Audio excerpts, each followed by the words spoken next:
Hello, everyone. Welcome to a new episode of 50 Shades of Over 50. And I have a fabulous guest today. Her name is Tanya Hale. Welcome. Thank you. So glad to be here, Kwabi. Thank you. Thank you for accepting the invitation. I'm so glad to have you today. So, first question that I always ask all my guests is, how old are you? I'm 55. Yay! Happily and loving every second of it. 50 Oh, isn't it just amazing? bomb, I think. Oh, it is. It's like, I'm like, can it get any better than this? And I really, truly mean that, like for real. I 100% agree. This is the best decade of my life.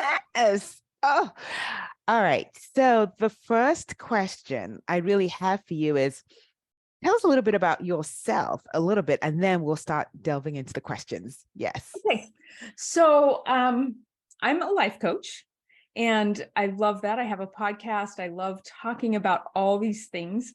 And the reason I love talking about them so much is because of the incredible shift that my life has taken in the course of learning the skills, learning the tools, learning the concepts that come with life coaching and that we approach in helping us to really start creating the kind of lives that we want. I think I spent a lot of years not living this life. I was married for 24 years and it ended up getting divorced. And they were tough years. And I just, and so being able to go from that to figuring out what made those years so tough and what was I lacking and what did I need to learn and grow and incorporate in my relationships to start creating the kind of relationships that I want, which when our relationships are lovely and fulfilling, so is our life. So yes, I so agree with that. Yeah. And so I would love to hear from you. And I love the fact that you're a life coach, because I think that adds an extra layer that helps you to navigate, because it provides tools and concepts that helps you see relationship and life in general just very differently from what we've been taught as kids and even as young adults. So tell me, when you think about your marriage, tell me about that. Like, now that you have life coaching, tell me what's your perspective on that? Well, let's see. Let me start with like my previous marriage. That's what I meant, actually. That's what I meant. Sorry. Yes. Great. So I look back on it and I see that I was a good person and I was trying my darndest. Yeah. I was trying to figure out, I was trying to show up. I had this mentality that, listen, I didn't get married to get divorced. Like, I'm sticking this out. I'm going to fix it. I'm going to figure it out. And I just never could. And my ex-husband, good person. And I think we were just both in the same boat. We were like, I don't know what's going on here.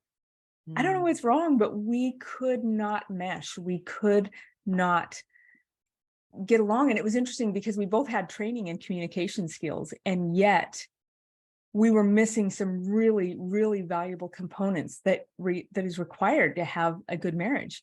And so after I got divorced, it took me about 9 months to get over the part where I was like, it's all his fault. Look at all these horrible things he did, which I think is so normal. I do a lot of work with divorced clients, and it's so normal to come to only see their faults and to only see the things that they brought to the table and how dysfunctional they were. And they may have been. But regardless of how dysfunctional they were, we either were dysfunctional ourselves or responded in dysfunctional ways to their dysfunction, right? There's always something that we're bringing to the table as well. And when we can stop blaming and start moving into owning our own on that and realizing that, oh, this is my stuff. And I hit that point about 9 months after my divorce. Someone had suggested to me that I listen to Brene Brown, and I was like, oh, I don't really feel a lot of shame. And so I thought, I kind of blew it off, but then I went to the library and bam, right there in front of my face was one of her audiobooks when I was looking for one. And I'm like, oh, maybe it's like God speaking to me and saying, check her out. And so I checked out this presentation that she gave.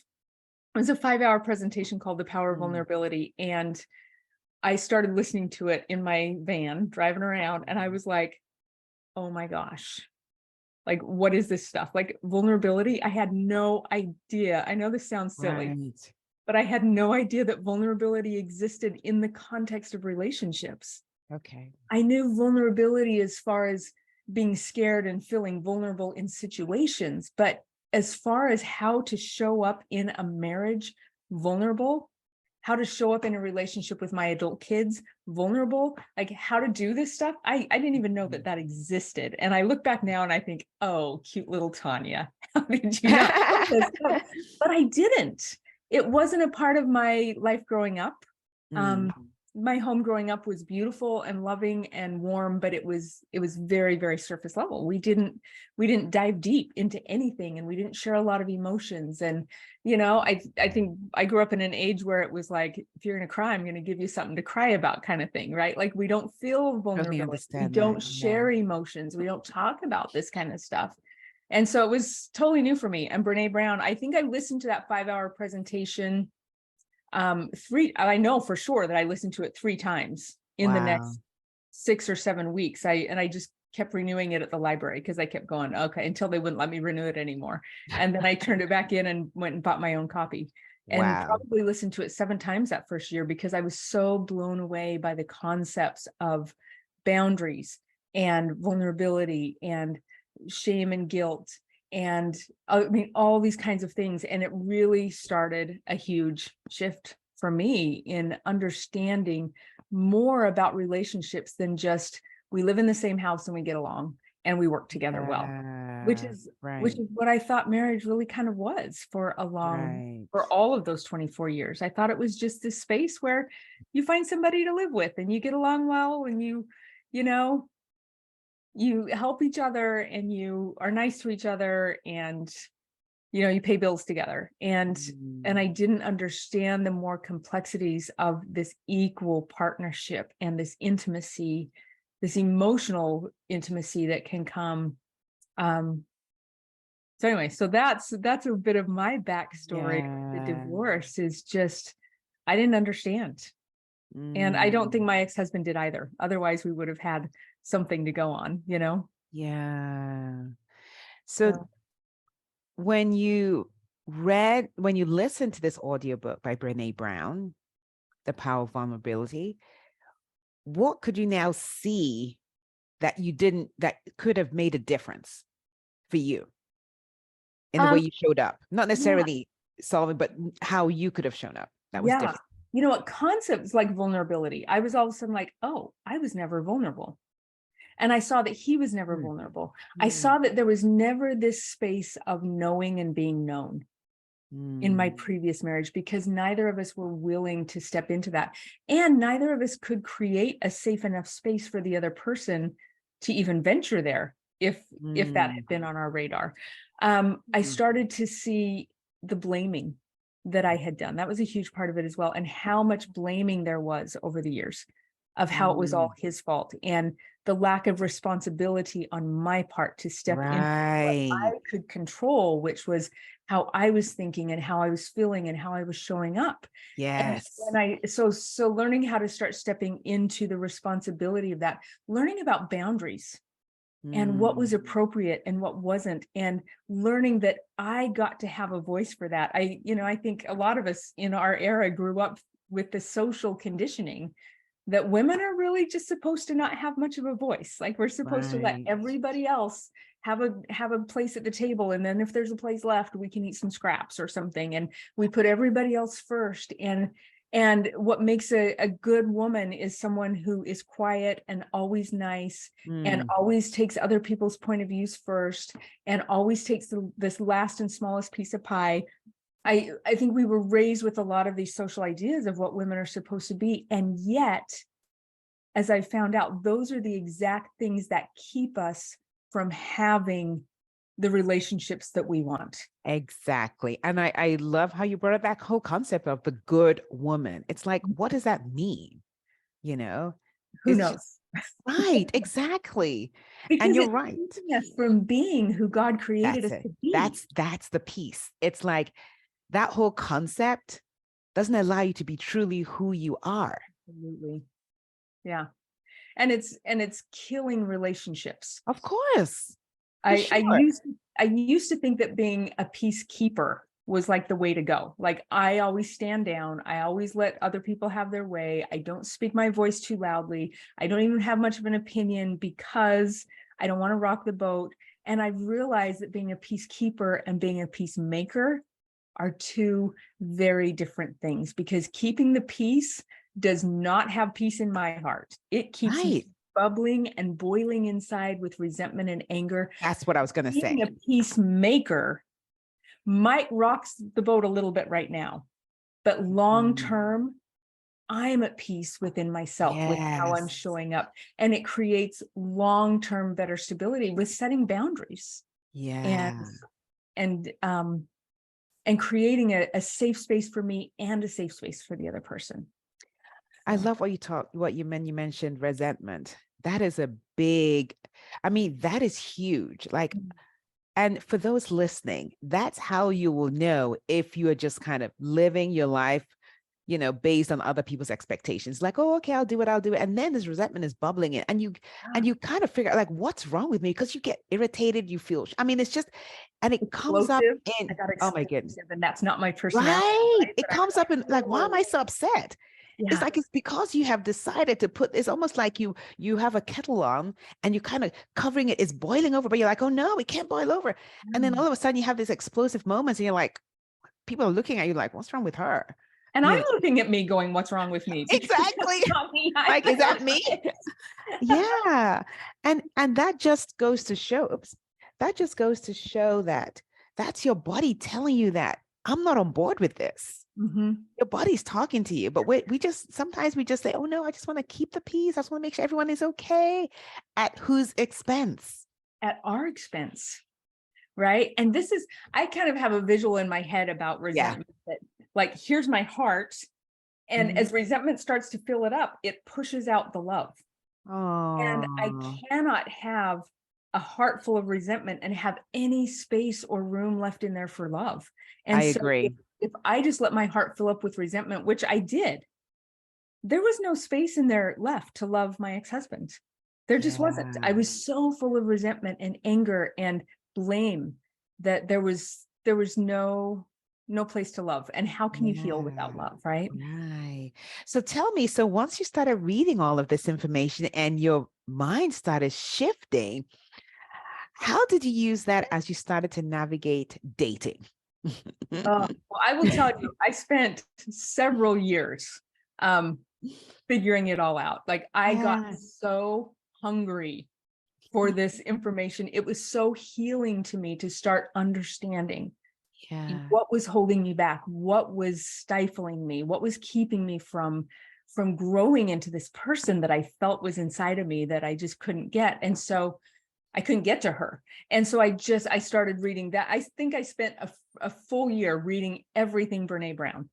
And several of her books I read several times like I said, I listened to The Power of Vulnerability 7 times that year because I just could not get enough. I was so hungry for it. And then I kind of hit a point where I'm like, okay, Brené Brown saturated.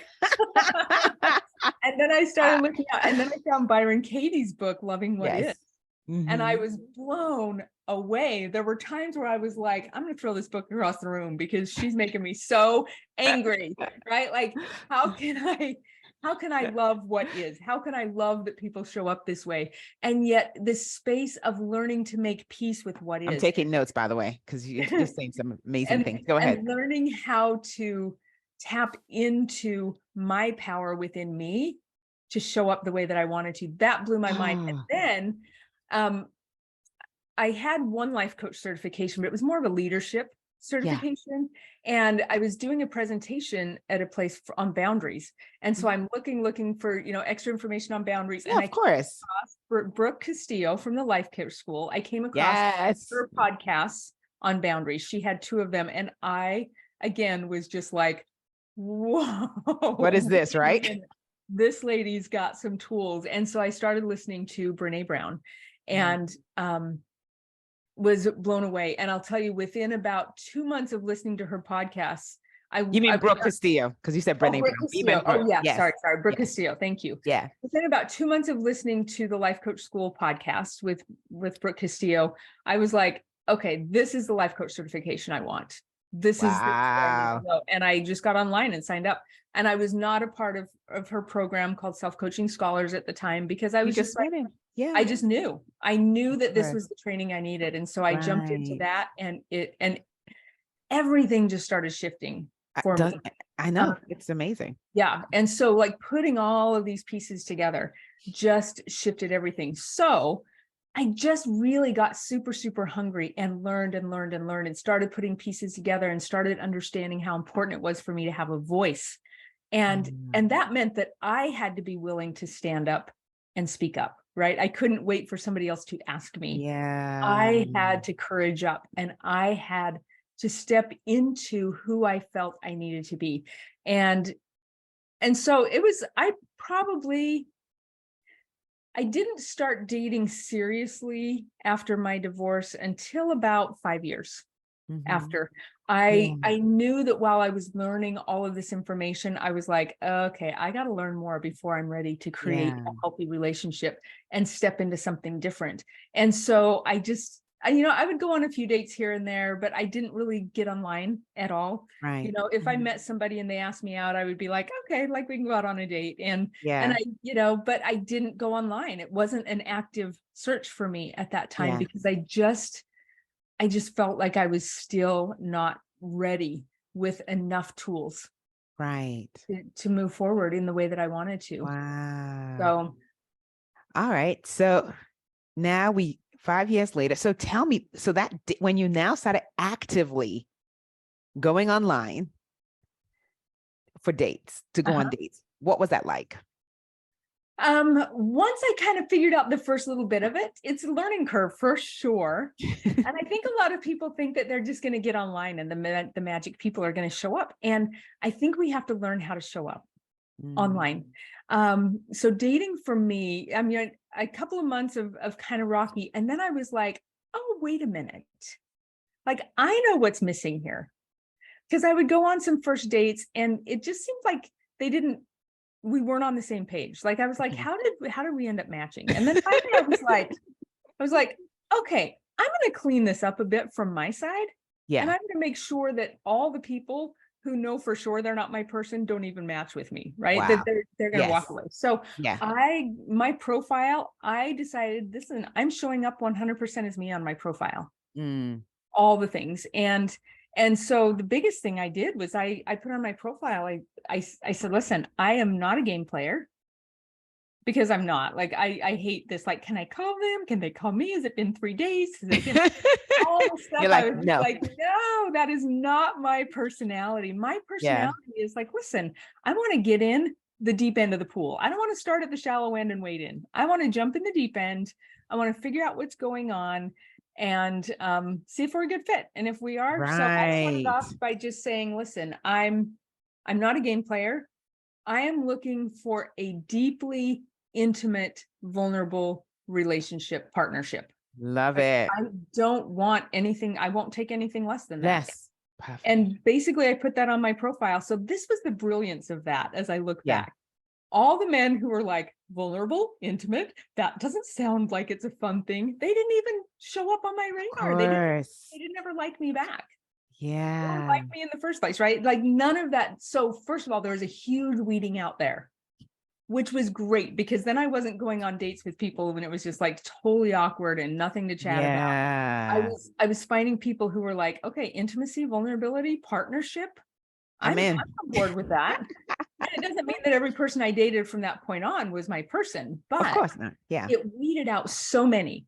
And then here's the other brilliant thing that I did, which everybody who I talked to was like, oh, that's kind of like weird and But scary. And that's I'm good. like, Let's listen, hear it. I was weeding out. I was getting rid of people who weren't going to be my people. And Yeah. so even those who made it through that first, here's my profile, First round. they might reach out and they might say, hey, it looks like we have a lot in common. And I would say, it looks like we do. And I would make a comment back, just a little. And then if they commented back, I would respond. But then I would say almost the second time we Yes. texted back and forth, I was like, all right, I'm not a game player. So I just want to jump in here and hear what you have to say. I want to hear what your 3 greatest failures in life are. Yes. Or I would say, what are your 3 greatest weaknesses? Mm. And and then I would also ask for strengths and successes as well. But I was jumping right in, and that's not super, super deep, but it's deep It's a enough on start. a we just Yes. met that people who are not comfortable going to that place, or people who are not introspective enough to know the answers to those questions, I was like, they would disappear off my feet. And I Right. would be like, Yeah. okay, good. Right. Not that they're not a worthy person, and not that what they want in a Yeah. relationship is any better than what I want. But I was showing up me. I was showing up what I wanted. I I love wanted that. somebody who was introspective enough to have these kinds of conversations. And to me, Yeah. introspective also means that I'm doing work to get better. And I'm Correct. working forward. So that's what I was looking Oh, for. I And love so this that. is how I started weeding them out. And then those who were still around after that, we would end up going on a date. And Yeah. I had some great experiences. So if I can just share with you one other thing Yes, please do. I love my story. I just am so proud of Oh, the path that I took. Brooke Castillo, right about the time I started dating, came out with an idea called the 90-day relationship. yes, I remember that. And she was dating a guy, and they went on her program called Self-Coaching Scholars, and they did a 5 or 6 week series. Yes. They talked about it, and I was like, that sounds like my thing, right? Like, because it's Yes. not game playing, it's not anything. And so I met a man, I call him 90 days number one, actually. When I refer to my friends, I'm always like, yeah, 90 days number one. Super, super nice guy. Yeah. So we had a phone call on a Saturday morning, and we chatted for like 2.5 hours. And it was just Yeah. like so connected. And he's like, you want Yeah. to meet this afternoon? And I was like, yeah, absolutely, I do. So we Nice. went to the aquarium. I was living in Salt Lake at the time. We went to the aquarium in Salt Lake City, and we just hit it off. And Wow. we just chatted and chatted. We ended up, the last room of the aquarium is the big shark tank, and they have these big stairs up there. And we went up to the top row, and we sat up there for another 2.5 hours, I think, and just Wow. talked. And a lot of it was really like, tell me about your marriage. Tell me about what you were dysfunctional about in your marriage. Tell me Yeah. what all the things. Tell me. So Yeah. we had such a great talk, and then we decided to get together the next day as well. Yeah. And we went on a hike, and it was like 5 or 6 hours, and again, just really vulnerable, really open. And then I was like, okay, I'm going to see if this guy wants to do a 90-day relationship with me. Mhm. And we'd known each other for 48 hours. Right? Love it. So I invited him over the next night for dinner, and I texted him and asked him about it. He's like, I don't know exactly what that means, but let's talk about it. And so he came over. And so basically what a 90-day is that you jump all in for 90 days, 100% committed. Like, none of this, oh, he kind of picks his teeth weird, so I think I'm just going to walk away, right? Like, Yeah. none of this really shallow, like, this Yeah. kind of annoys me. Now, obviously, if I found out that he was a pedophile or something, I could say, yeah, I think I'm out of the 90 days.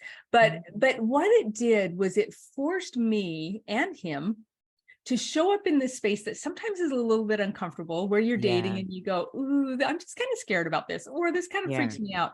And rather than just walking away, I had to learn how to talk about it. Exactly. And I Wow. had to learn how to communicate in ways that I never had in my 24-year marriage. I had never learned how to show up as me, really, and to have the voice that I needed to have. And so I looked at this 90 days as a brilliant opportunity to practice being the kind of person that I really wanted to be in a marriage relationship. Right. Learning how to show up honest, learning how to talk about all the things. And so we kind of discussed it, talked about what it was, and he's like, let's do it. So we sat down that night and we talked about all the small things that come up that are miscommunications that create awkwardness in relationships. And we just laid them all out on the table. Yeah. Okay, who's going to pay for what? How often do we text? How often are we going to go out? And how often are we going to see each other? Like, all these, are you a door opener or are you not? Right. So there's Right. going to open my door? Is he not going to open? We just Right. No figured it all surprises. out. Like, At least fewer surprises. Yeah. yeah. And we created a space where all this stuff could be talked about. So rather Yeah. than me sitting over there going, oh my gosh, can I do this? Can I text him? We just cleared all that up. And if something came up that we hadn't talked about, it was super easy then to start saying, okay, so I noticed that you're doing this, and and I'm just curious about how that works. And can you explain to me, and how do we want to do this together going forward? And so it really just created a space where we were really open about all those things that can drag out the beginning of a relationship for so long, which is, I don't like that drag out part, right? Some people love it, and I just don't. But another thing that I loved about the 90 days is we talked about how this will be 90 days of a super safe space for you to bring your big issues that you struggle with in a relationship, put them on the table, and I will just be there to be a sounding board, for you to work on these issues in the context of a relationship. And you're going to do the same for me. So I bring my biggest issues, and I'm going to just lay them out on the table. And you're just going to be a safe space that doesn't say, ooh, that's too big for me, I'm out of here. Right. And so, and I honestly think I brought some sexual concerns to the table of of course. That had been unresolved. But one, because I didn't know how to talk about it at all. And I knew that I needed to open up that for me, that needed to be something that I could talk about and that I could really put out there. And so I remember the first time, about a week after we started the 90 days, I was like, okay, it's my turn to put all my stuff out on the table. And I was sitting on his sofa about eyeball deep in shame, and just in this space of, oh my gosh, like I have to talk about this. And I have to talk about how I showed up in my previous marriage and how dysfunctional I now see that was, and how I want to clean this up. And I was just sinking and sinking and sinking into the sofa and getting smaller and smaller. And he was finally like, listen, you don't have to do this. If this is too uncomfortable right now. And I was like, no, I have to do this. Yeah, because you wanted to. Because I knew that it was my next phase of growth, was to learn how to open up and to learn how to talk about all the tough things and to learn how to be vulnerable enough to have those conversations. And so I finally got through it, and it opened up a whole brand new level of communication for me and being vulnerable about things. And so Mr. 90 Days won. We made it the whole 90 days, and it was brilliant and it was beautiful. And we decided at the end that it wasn't a good long-term match. But in the meantime, it was a brilliant, safe to start to address the issues that needed to be addressed, and that would only come up in the context of a relationship. And so it was such an amazing experience. And I'm so grateful to him for the space that he gave me to learn how to do that. And so I think as we go into dating, if we start thinking, rather than, oh, I got to find my person, which I was pretty focused on that. But also I looked at it as, this is a great practice place. This is a great place to practice showing up as me, having a voice, standing up and being heard. Oh, love that. And so we did the dating thing, and now you're married. So tell us how that. All right. So I had another 90 day guy in the midst of there. And then, so I had some good practice. Really show up as me and learning how to have a voice. And like in my previous marriage, when something didn't feel right to me or felt off, I would just swallow it. And I would just say, listen, it's not worth the fight. Listen, it's not worth, I was a peace. Right? I was just keeping the peace. And so, which meant that the resentment was building up. And this time around, I was like, listen, no more of that. Like I can absolutely bring issues up with love and with kindness, and, without blaming and accusing and attacking. I can absolutely bring things up, but I can do it kindly and lovingly. And so, so I'd had some good practice. And then I met my now husband, his name is Sione. I met him on eHarmony. And we just started, we did the chatting, like one or two. In fact, he still teases me that sometimes I'll say maybe two or three, and he's like, no, two max. Like, you came out with the question of tell me your greatest successes and failures. But you know what? He jumped right in, and he was like, okay. Well, at first he said, well, I'm on a business trip. Give me till tomorrow to think about this, and I'll get back with you. And Okay. he did. And I said, okay, in the meantime, here's mine. Because I wanted to set a precedence for what I was expecting. Like, when I asked that question, even before, I would have some men say, well, when I didn't make the high school football team, and I'm like, oh, good heavens, right? If that's one of your greatest failures in life, like, for me, I wanted somebody who was more present with their present life in Okay, gotcha. recognizing Yes. their failures and could see what was going on. And to Yeah. me, if your greatest failure was in high school 30 years ago, 35, 40 years ago, Yeah. I Right. wanted something that was more. Yeah. And Yeah. so, he came back and he talked about, so I shared, first of all, some pretty vulnerable stuff and pretty in Yeah. detail. Yeah. Because I was like, okay, this is what I'm expecting from you. So let me show you what I've got here. Right. And then he came up and matched that. And I was like, okay, so let me ask you this. And then I asked him another question. I think I may have even asked him, like, what role did you play in the divorce in your marriage? Yeah. And the thing that with my husband that just impressed me so much is, in all of that time that we started chatting, he never blamed his ex-wife for the demise of the marriage. Because he was divorced as well. He took full responsibility for the things that he brought that were dysfunctional. And to me, of course, this is my perspective, right? But Yeah. to me, that said, you have stepped into responsibility for what you took. Because I think when we're blaming, I think we're still not in a very healthy space to be able to move into a new relationship. And my husband had only been divorced about, I don't know, 4 or 5 months when we met, which previous to that was, for me, was like no. Yeah. Like, you've got to be divorced long, you've got to do a lot of work. But what I found out with him is that he had 5 years of individual counseling on his own before the divorce. And so he and his ex-wife had 13 years of marriage counseling over the course of a lot of years. So it had been a long time. And in the course of that, one of the counselors had showed him what his big character flaw was. And he, within a few weeks, went out and got a counselor to help him figure that out and work through it and address it and learn how to handle it in a more healthy way. So even though he had been divorced a short amount of time, he had been doing the work to clean up his side for 5 years. And so he was in a good place with that.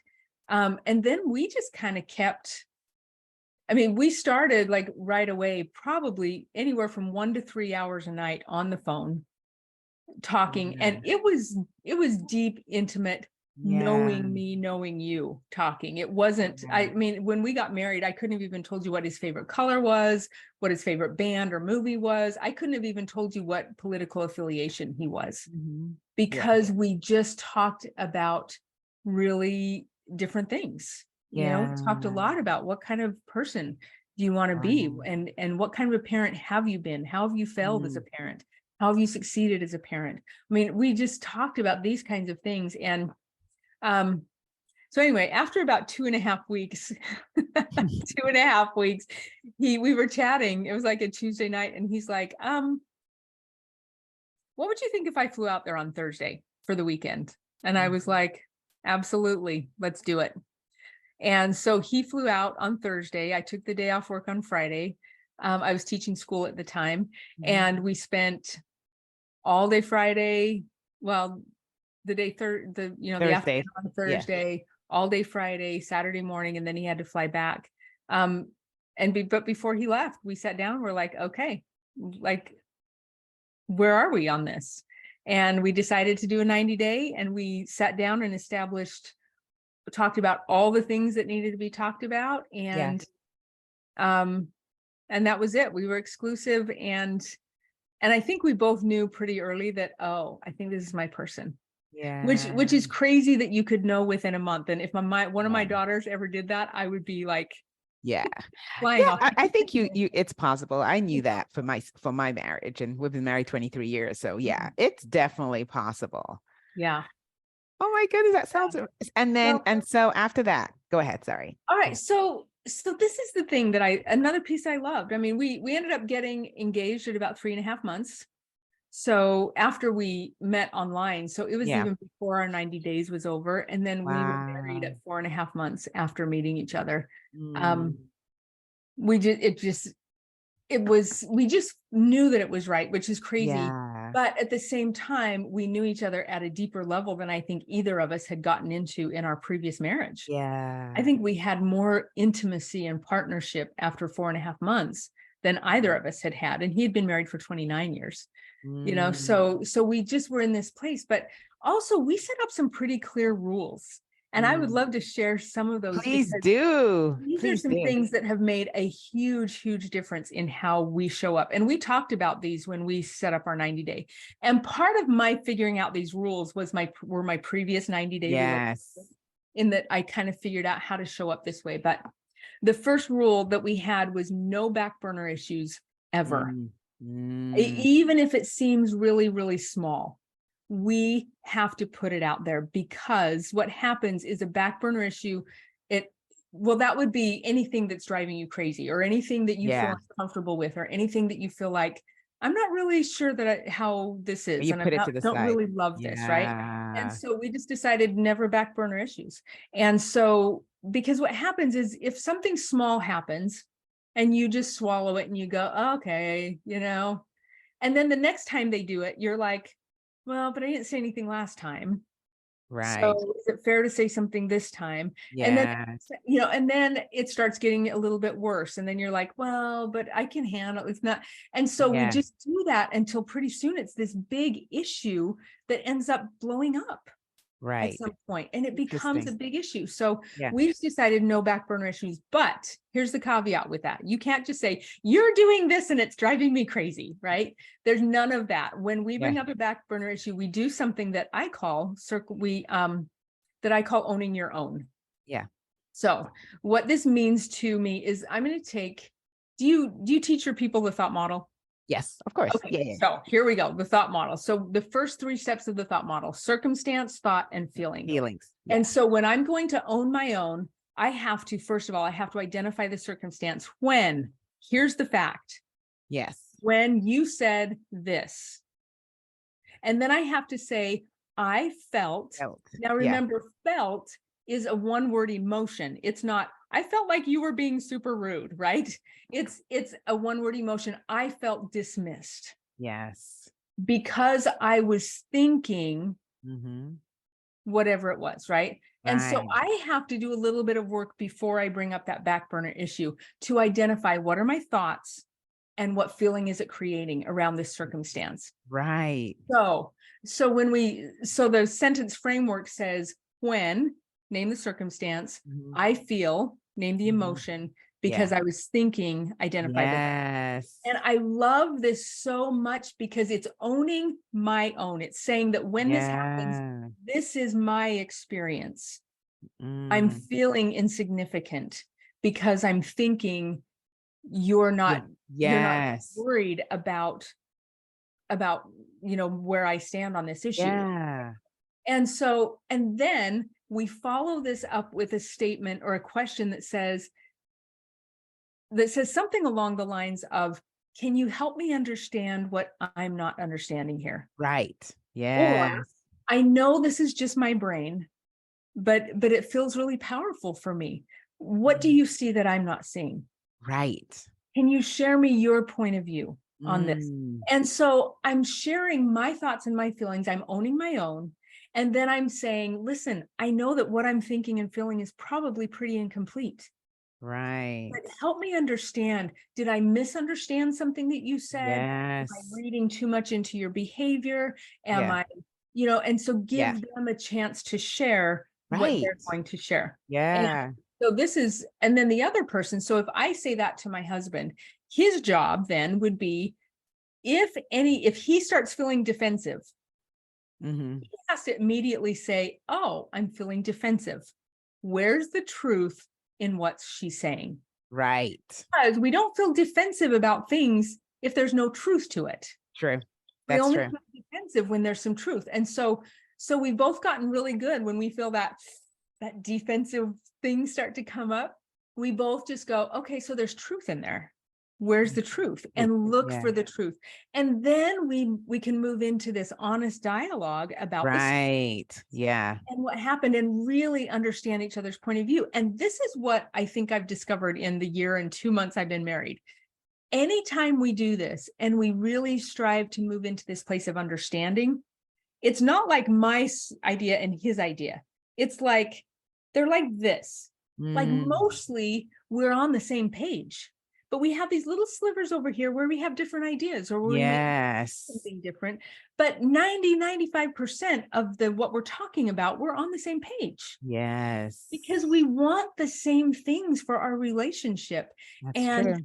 And so when we can sit down and talk and really understand each other's point of view, Yes. then we see all the things we have in common. And then those little slivers, sometimes we're just like, Yeah. oh, actually just really don't even matter. Right. But if we don't take time to communicate and understand, those little slivers become huge. And that takes over the conversation, is Very my true. little sliver and your little sliver at war. Right. So that helps a lot. Wow. One other rule that we have that really has made a difference for us, and we call it circling back around. And that is a way to apologize. Yeah. But it's the shared idea about what it means to apologize and what it means to circle back around. And it's a huge, safe space of grace. So grace for myself that, oh, I made a mistake. Of course I made a mistake. Like, I'm a human. It's going to happen. It's part of it. So grace for myself. If I say something unkind or thoughtless or a little bit more biting, than I would ever want to be, which is, it's humans, like we do that. Then as soon as I recognize it, then I circle back around and I come back around and I say, Sione, I just want you to know that I realized that when I spoke to you before, there was a sharp tone to it. And I don't like that. And I said this, and I don't like that. That's not the person that I want to be in this relationship. And so I acknowledge, first of all, okay, I'm not perfect. I'm going to make these mistakes. So I'm going to acknowledge it. I'm going to apologize for it. I'm going to share with him that, like, this isn't the person I want to be for us. Right. And then I'm going to practice saying it the way I wish I would have said it. Right. I wish instead I would have said. And then I practice saying it that way, because the practice lets my brain know that, oh, we're doing it different now. Correct. Yes. And so it gets these new patterns of behavior starting to be developed in my brain. Yes. Old patterns of behavior. Of course. So doing that. And his job then would be to offer a space of grace that says, okay, I know she's human. I know she's going to make mistakes. And I also know that she's fully all in committed to this relationship. Right. And I'm going to offer her this grace to make mistakes and to try it again. Wow. Question for you. When you do that piece, do you also apologize within that? Like, what happens? Because you said something about apology. I think I heard that. So we start off with like acknowledgement, right? Of the awareness that I did it, and then the acknowledgement to him, like, hey, listen, I know that I did this. And I don't think I moved right into the apology, but the apology says yes. And I want you to know I'm really sorry. Okay. That's not the person I want to be with you. That's not how I want to treat you. I'm so sorry that I treated you that way. Yeah. And I try it again. And then generally his response is absolutely, you can try it again.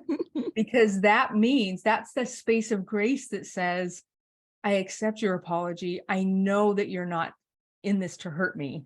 Yeah. And of course you can try it again. Yeah. That's the space. So those are some things that we have developed. Those rules. I love those rules. Oh gosh, they make such a huge difference in how we interact and how we respond. And I've taught all of those on my podcast to people who follow me as well, because what this has created for us is this space of honesty. Mm. Like honesty and showing up, all the things. Because if Yeah. I'm not honest, he can't know me. True. That is so true. And if he's not honest, I can't know him. And the intimacy, the intimate partnership comes in this knowing and being known, in True. this space of, I know you deeper and more intimately than anybody else. And that's what creates this partnership, Yeah. is this space of knowing. And that knowing requires honesty. And we will never, ever, this is something I did not get first time around in that 24-year marriage. We will never have the intimacy that we want, the emotional intimacy that we want in our marriages, until we are 100% honest, until we speak So our true. voice, until we True. stand up in our scene, and not in a way that says, I matter more than you matter.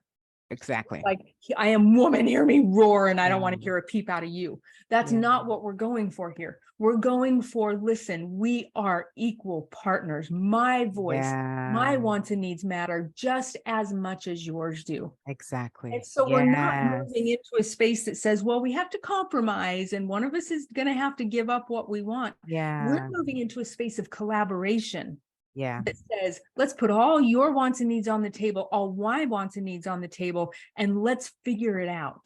Let's Yes. move into Oh, collaboration to create something that incorporates, encapsulates as much of that as we possibly can.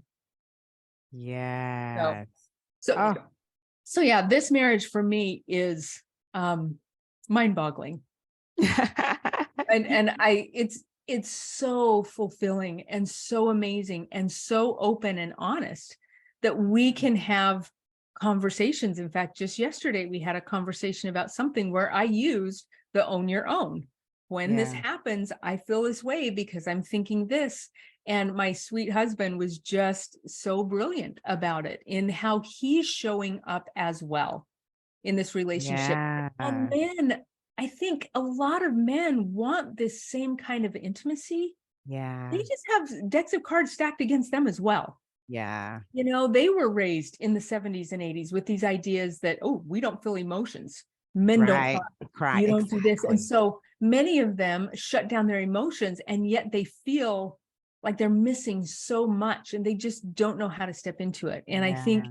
when we as women start creating a really, really safe space for them to show up emotionally and not freak out when Yeah. they Yeah.